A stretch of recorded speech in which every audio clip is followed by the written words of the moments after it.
So yes, the previous videos which I sent out yesterday, and they were mainly on the multiple choice questions which are going to come in the public schools end of term one exam based on the coverage document released by the ministry. So we'll move further, and today we are going to talk about the free response questions which would be asked on the paper. So if you see here, there are 5 free response questions, and they would be for 40 marks. Remember one thing, students, that this year no calculator is allowed for grade 7. So if you have any calculations, you'll have to do it on your own. So practice that. Let's go directly to the free response questions. We've already completed the multiple choice questions. So let's go to the free response questions. So free response questions would be on the paper. You have to answer them on paper, on the paper question paper. So first question will be from levels of organization in humans. We know that the levels of organization is cells, many cells. Cell is the unit, structural and functional unit of living organism. A group of cells working together to form a specific job is called tissue.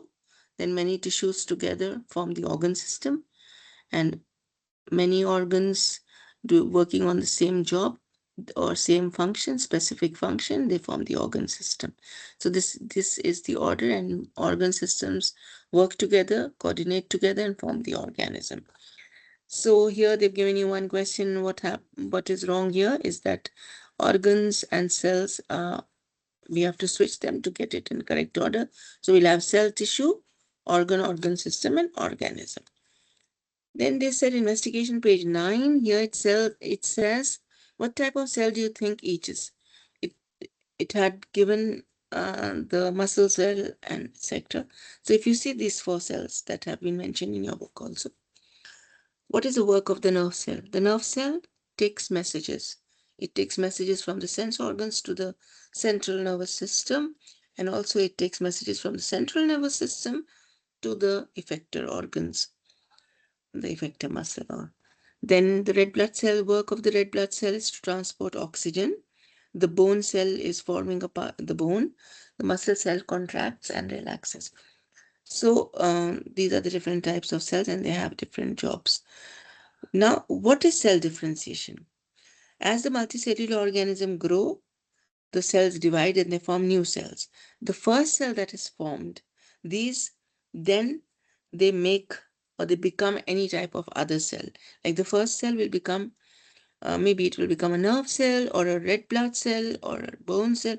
So it is becoming a different cell. That is this process of making different cell from the first cell. This process is called cell differentiation. So as the number of cells in an organism will increase, similar type of cells will be organized into groups and form tissues. The larger part of the body, do you think cells make up? What larger part? So cells are making up tissues, organs, organ systems, and so on. Then next is collect evidence 10 and 30. So collect evidence 10 says how are cells grouped together in an organism to form a larger system within the body. So cells are grouped in our body to form tissues, which are groups of similar cells that are working together to carry out a specific task. Like for example, muscle cells form muscle tissue that contracts in the stomach to help with digestion. So this is one example. You can get more examples. Then how are tissues grouped together in an organism to form a larger system within the body? Tissues are organized in the body system to form organs, and these organs will work together to perform a certain job.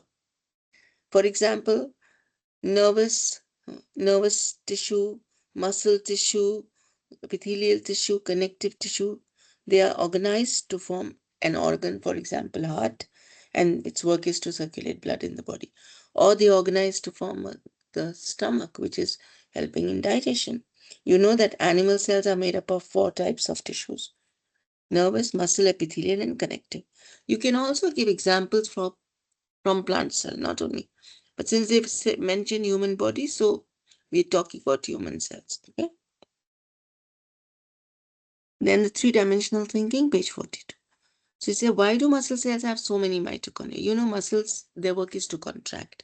And when they're contracting to respond to various things, so they need energy. And this energy they get from mitochondria. Mitochondria is the powerhouse of the cell.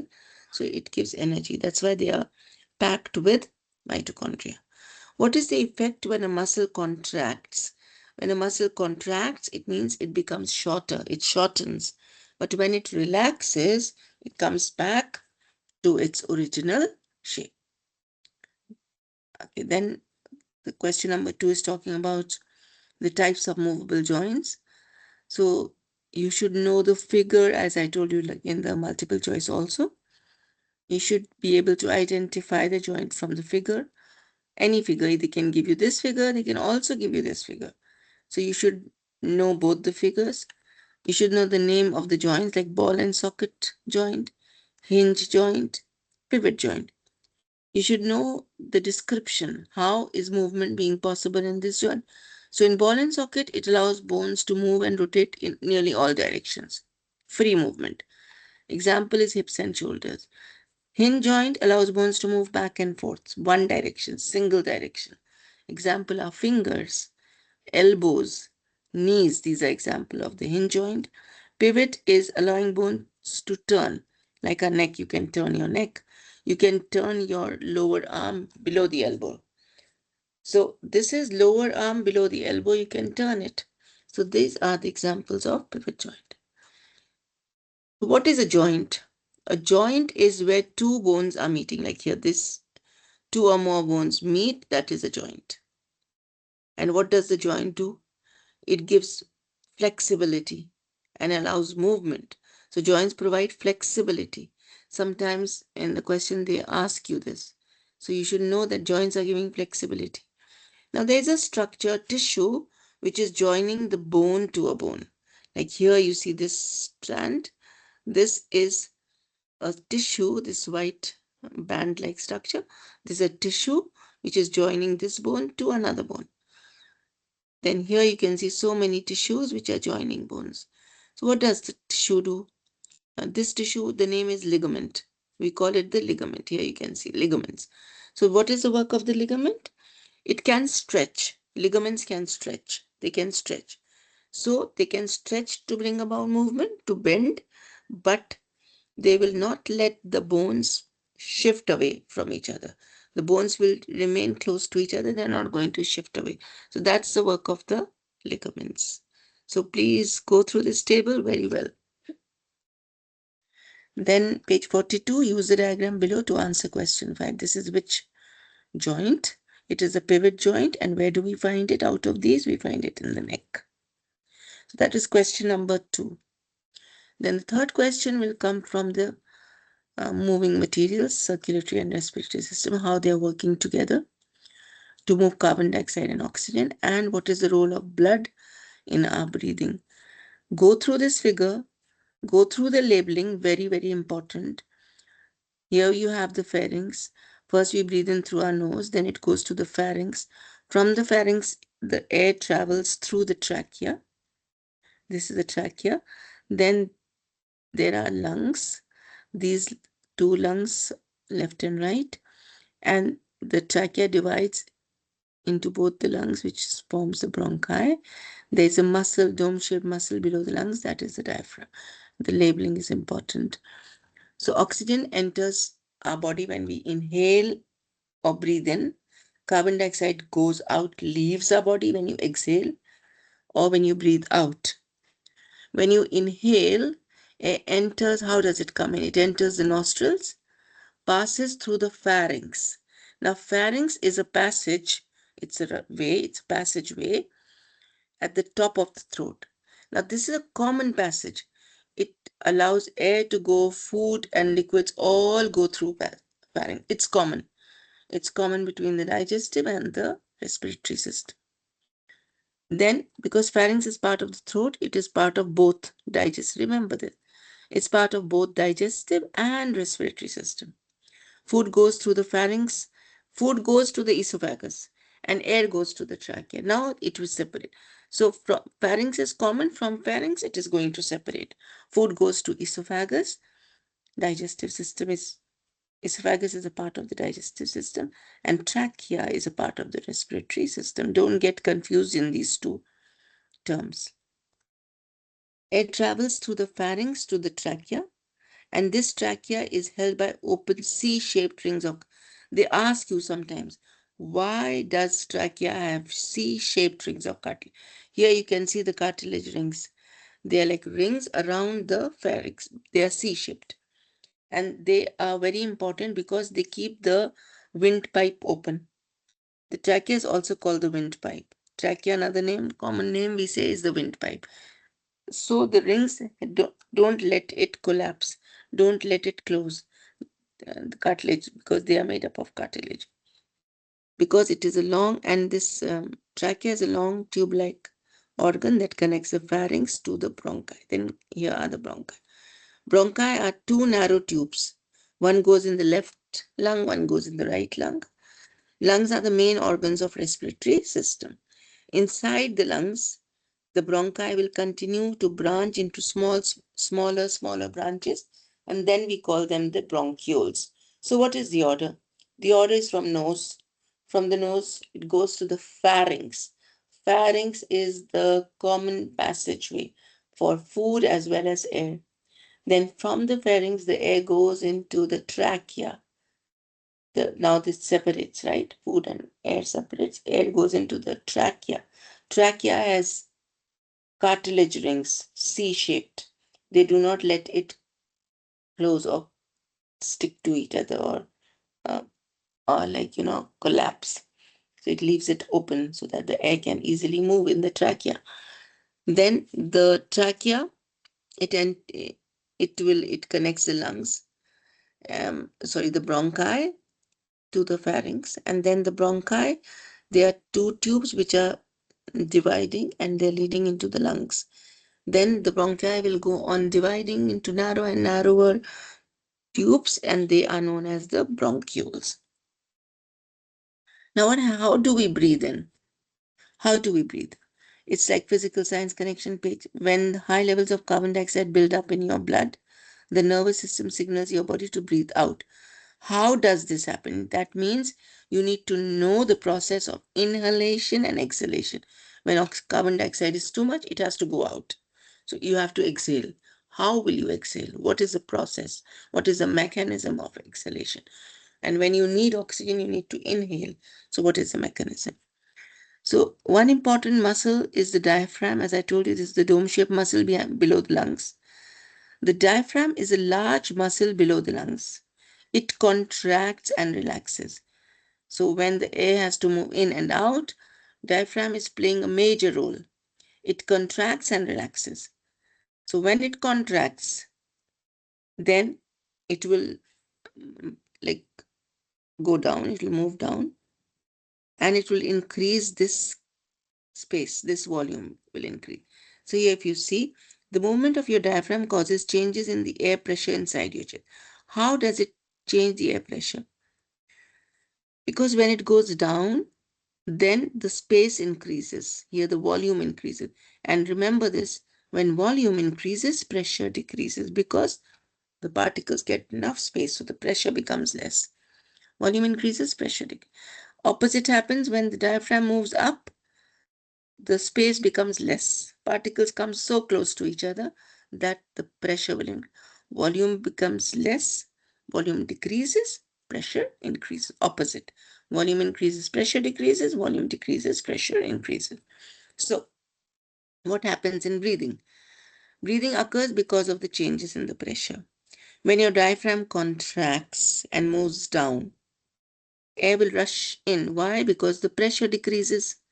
When the diaphragm moves down, volume increases, pressure decreases. Now, outside the pressure is high. Inside the lungs, it has become less. So, from high pressure, the air will move to the low pressure. So, the air will rush in and we will breathe in. We will take in oxygen. Now, the diaphragm relaxes. When the diaphragm relaxes, it goes back up, and the volume of this chest cavity, it will become less. When the volume decreases, the pressure would increase. Now there is high pressure inside, outside low. So air will move from high pressure to low pressure. Air then rushes out to equalize the pressure. Also, there is a role of the muscles of the ribs. The rib muscles also contract and they move up and out. So both the things are making the volume become bigger in this case, or space is increasing. And when they relax, they come back in, so the space becomes less. So that is the mechanism of breathing. This is another important figure which you should know. Sometimes they give you only this and they have a question based on it, or they give you this. So here it says that your friend says that the blood has no role in breathing. Construct an argument to refute his claim. Blood has a role in breathing. Why? Because after oxygen comes into the lungs, what will happen? It will go into the blood. It has to go into the blood. And then it will go to the body cells.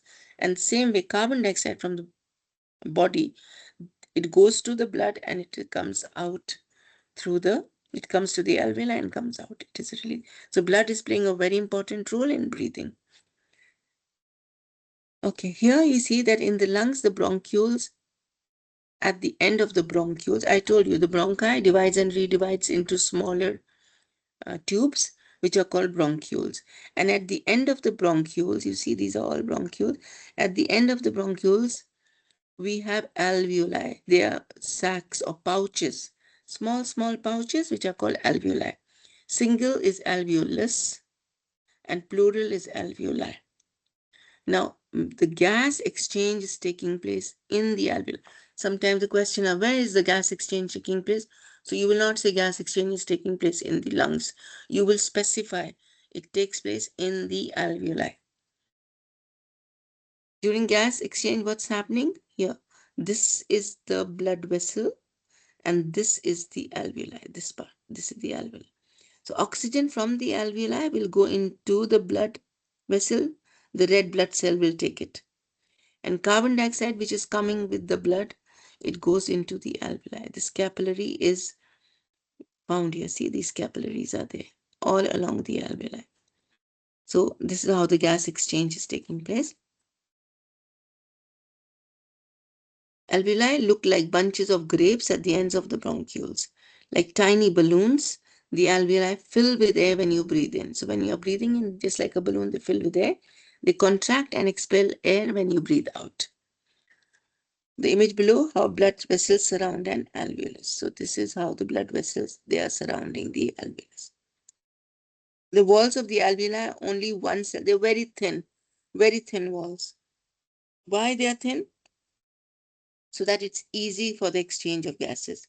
And also they are balloon-like bunch of grapes. They're balloon-like structures.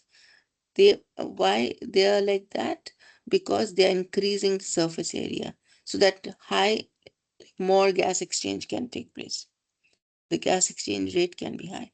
Every time you breathe, your alveoli enable your body to take billions of molecules of oxygen and they get rid of billions of molecules of carbon dioxide. So this is how the blood is playing a role in breathing. Our next question is from the lesson types of reproduction, sexual and asexual reproduction. Differentiate between, you should know what is the difference between sexual and asexual reproduction. You should know the advantages and disadvantages and how environment and genetic factors are affecting animal growth. So if you see here, this is one, they've given you this question.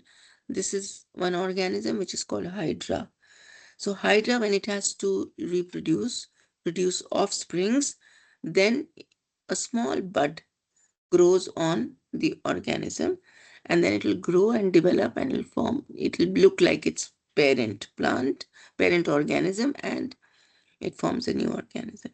When a new organism is growing on another organism, the process is budding.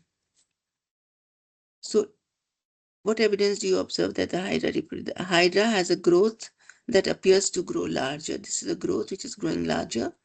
and it looks like Hydra. And so this is telling us that it is reproducing.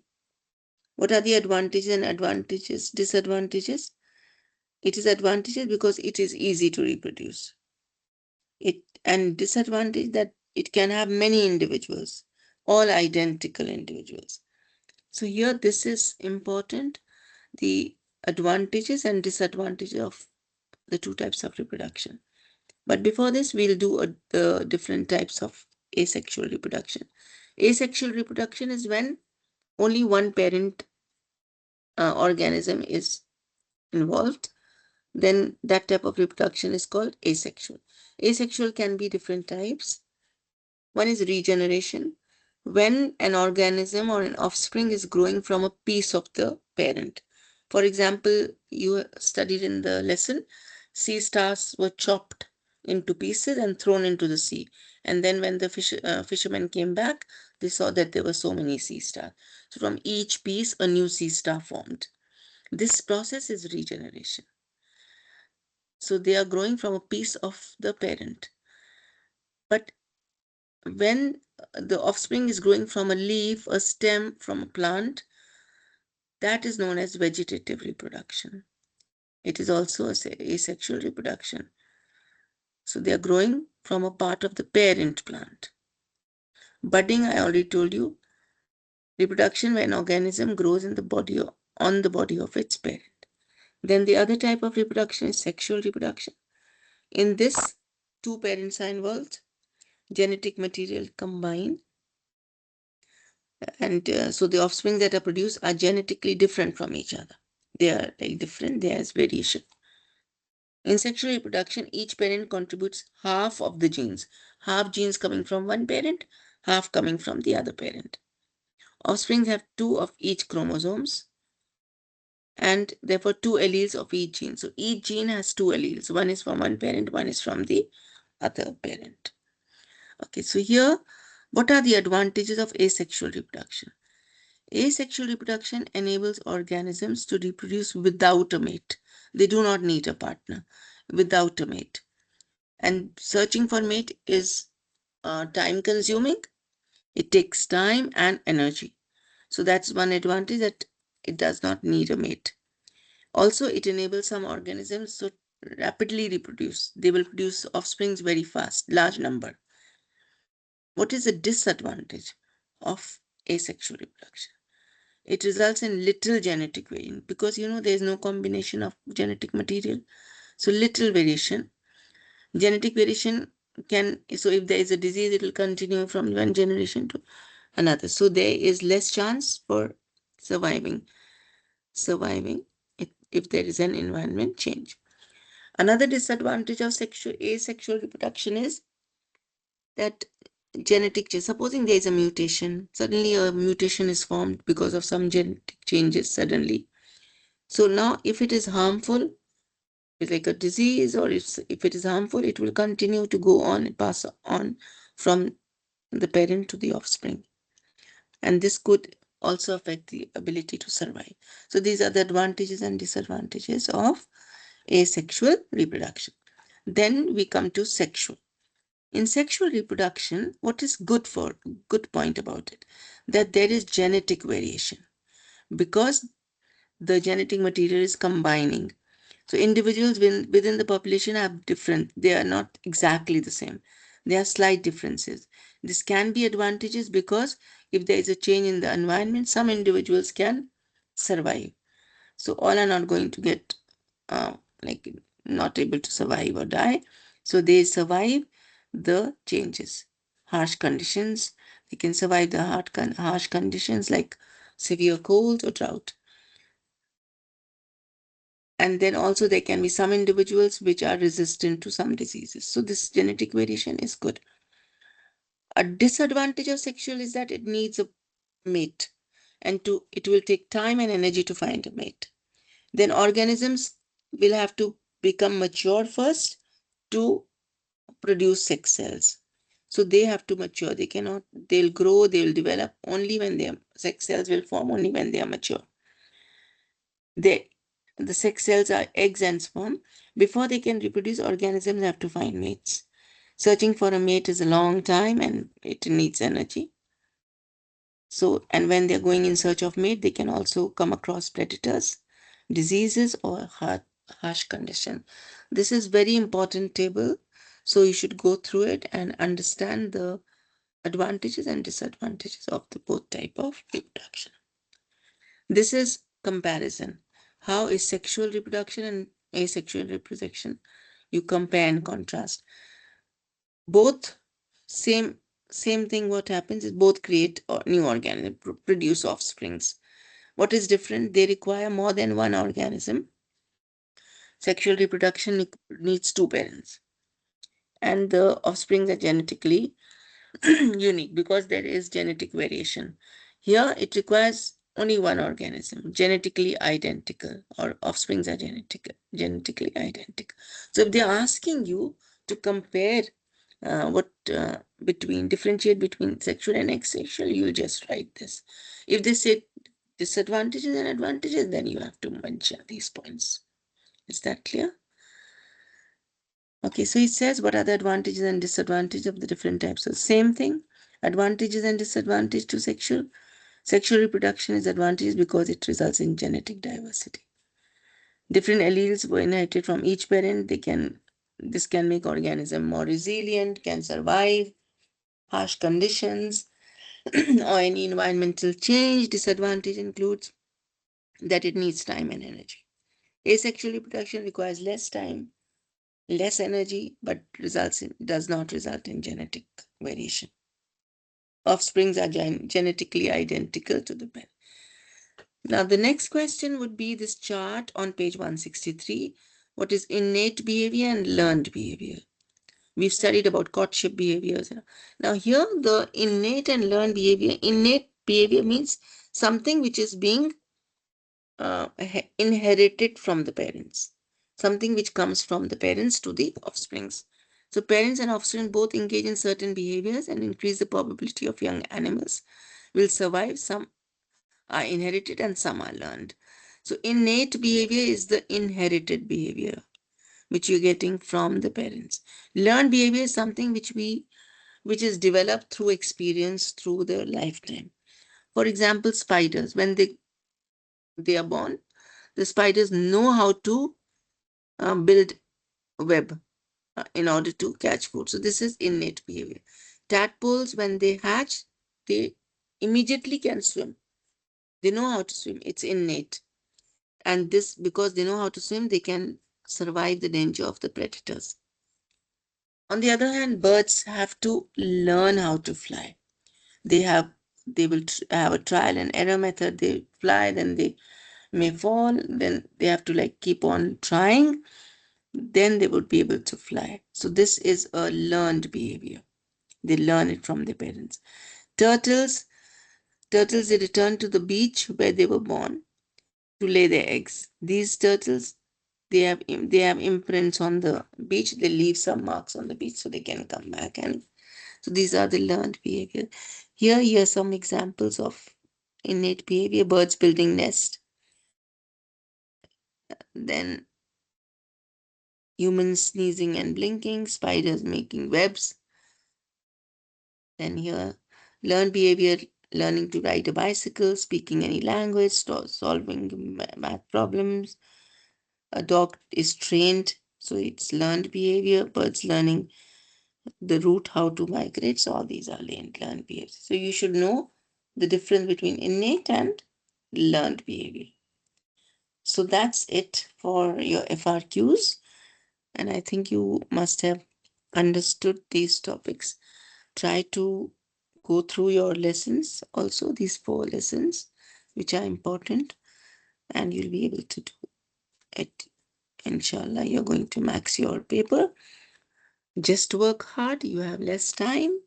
Now, 2 days to go, Tuesday and Wednesday, and Thursday you will sit for your exam. So best of luck, students, and I trust you. I know you're going to do well.